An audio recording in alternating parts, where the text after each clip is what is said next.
Before we discuss categories 3 and 4, can we at least list the most common errors from sections 1 and 2? The most grievous amongst the errors in the first category, that is errors committed regarding the obligatory rules and regulations of fasting, is the most common is that Muslims, many a times, they don't do the niyyah for fasting. Intention is very important. Without niyyah, without intention, the fasting is not accepted. So making intention is obligatory. And we'll be discussing this, inshallah, in detail, inshallah, tomorrow. The second error is that many a times, Muslims, even after the Fajr Azan has started, yet they continue eating. And they think that the end of Suhur time is only at the end of the Fajr Azan. In fact, the moment the Fajr Azan starts, the moment the beginning of dawn starts, the Suhur time ends. So this is error which normally nullifies or invalidates the fast. The third error in the first category is that many people, they delay paying their zakatul fitr. And many times they pay after the Eid al-Fitr Salah.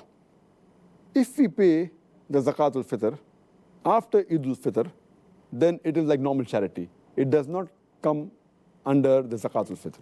So these three are the most grievous in the first category. The common errors committed in the second category, that is errors that are contradicting the sunnah of the fasting, is number one, many people, they skip their suhoor. Some people, they have an early suhoor. That is, they have the suhoor 1 or 2 hours before the Fajr time. In fact, suhoor is a blessing. Every Muslim should have it. And the Prophet said, we should delay the suhoor as much as possible. We should have it till just before the Fajr time.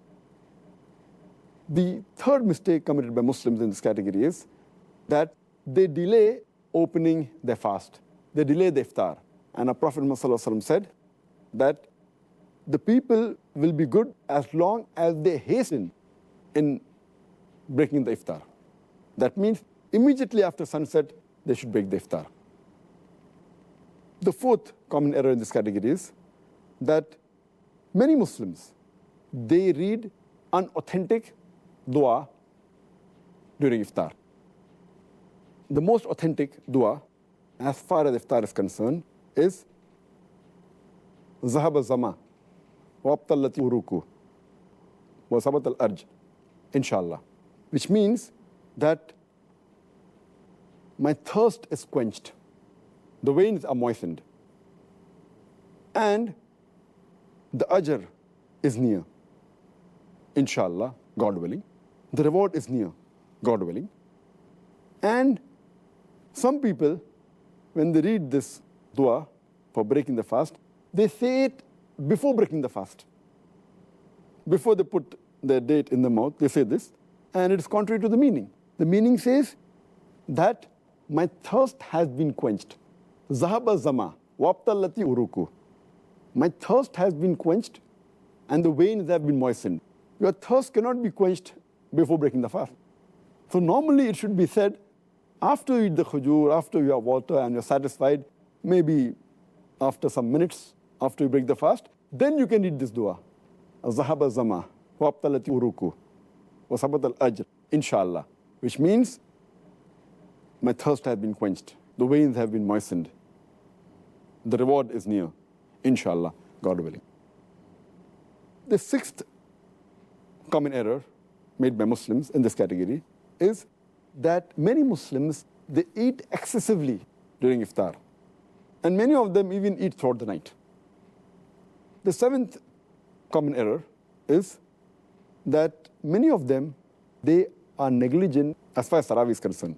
Because Tarawih is not a fard, they think it is no problem if a Muslim misses Tarawih. Though Tarawih is not a fard, it's a very important sunnah. And a Muslim who misses Tarawih is missing a great deal of reward. And many Muslims, who perform Taraweeh, they read Taraweeh very fast, 100 miles per hour. They try and finish it in a short time, and they defeat the purpose.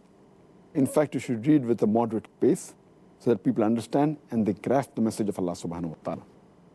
The ninth common error is that those who go for itikaf in the mosque, many of them, they socialize during itikaf, as though it's a time to meet people and friends, which is totally contrary to the sunnah. The 10th common error is that many of the Muslims think that the Laylatul Qadr is on the 27th night of Ramadan. And they only worship Allah subhanahu wa ta'ala on this night. In fact, the beloved Prophet Muhammad said, search for the Laylatul Qadr in the odd nights of the last 10 days, the last Ashra, the 10 days.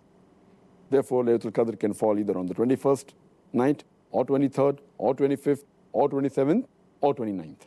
So this is one of the common errors made by Muslims. The 11th common error is that they spend their time during Ramadan in unproductive work, rather than spending in zikr and worshipping Allah subhanahu wa ta'ala. They should spend their time rather for offering, besides the compulsory salah, the nawafil, the voluntary salah, the sunnah salah. The 12th error made by the Muslims is that they should do dua. The 13th is they should ask for forgiveness. This is month of forgiveness. 14th is they should read the Quran as much as possible to get the blessing of Allah subhanahu wa ta'ala.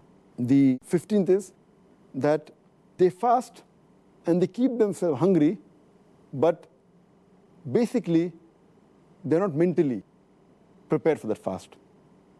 And it is as though they're staying hungry. But the main purpose of fasting, to acquire taqwa, is not obtained. This was in brief regarding the second category.